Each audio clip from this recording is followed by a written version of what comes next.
Hi everybody. Here it is week 6, November 19th, and we are down to the crunch. There's lots of stuff coming in, a lot of great assignments. People are doing a good job. But there's a lot of work to be done in these last few weeks of the course. We've got weeks 6, 7, and 8. So 3 weeks to go. I just thought I would highlight the instructional page here, the assignments page, in order to make a few points on each assignment. Most of you have done reflective journals 1 and 2. Some of you are still not getting them in, but most of you have, and you're using headers, you're using the focus conversation in a good way. So excellent work on the journals. I urge you all to leave number 4 until week 7 or 8. Just nobody's submitted that yet, and I think that's a good thing because it's basically reflective over the course. So leave your last journal until either next week or the last week of the course. The motivational wikis, there are some that are completely done, and you can go ahead and complete that. You don't have to wait until the end of week 7 to submit that. If you want to go ahead and create your group assessment, your self-assessment on the entire wiki, and submit it, just go ahead and put it into the assignment submission area. I know some of you have completed it. So some of you are also sending it to me directly by email. You don't need to do that. I can't really give you feedback as you go along. You need to just monitor your own progress. If you have a specific question, I'm happy to answer, but I can't kind of review your wiki, give you feedback for you to improve it. So if you've got any specific questions, please contact me and let me, answer your questions. But if you just want me to kind of check your work, I can't really do that. That's considered a double submission. So if you're done, go ahead and submit that. I know some of you are just wanting to get things kind of ticked off and done. So go ahead and submit your wiki if you're done. And then here with the classroom management case studies, the 3 of you have already got your case studies in. That's fantastic.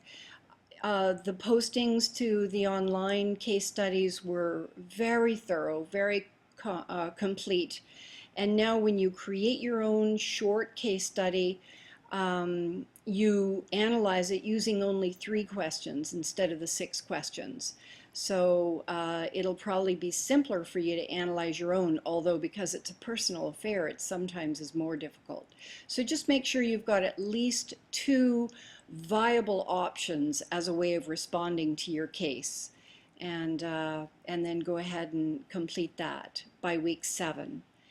Now the instructional strategy video, I know also we've got 3 already submitted, but I wanted to make a couple of comments. Here in this previous student examples, this section right down here, there are a lot of great examples. They're all levels 3 and 4. They're not necessarily all 10 out of 10 on the rubric. So some people have used them as a comparison and thought, my work is equal to that. And yes, it may be, but that still could be a level 3. But have a look at these if you're wondering about various approaches people have taken to the instructional video. Sometimes people do it live, just like I am right now, but taking the whole screen. Sometimes people use extra normal or an animated version, and sometimes people use a PowerPoint or a Prezi with a small talking head or no talking head, just narrative. So those options are yours to make, and you can have a look at the samples and see what looks good to you and what you'd like to do. One thing I'd like to caution you is don't make your slides busy. Some of the examples of slides are quite busy in terms of text. Now, guidelines are like 9 words on a slide. You want just bullets, just simple words, and I urge you to do that. That it's much more powerful for you to show some images and then have a nice elaboration through your narrative, but not to be reading a lot of text off a slide or having the viewer read a lot of text off the slide while you're saying something else. So those are my tips for success this week, and I really look forward to chatting with any of you about anything. I'm available and looking forward to helping. So long.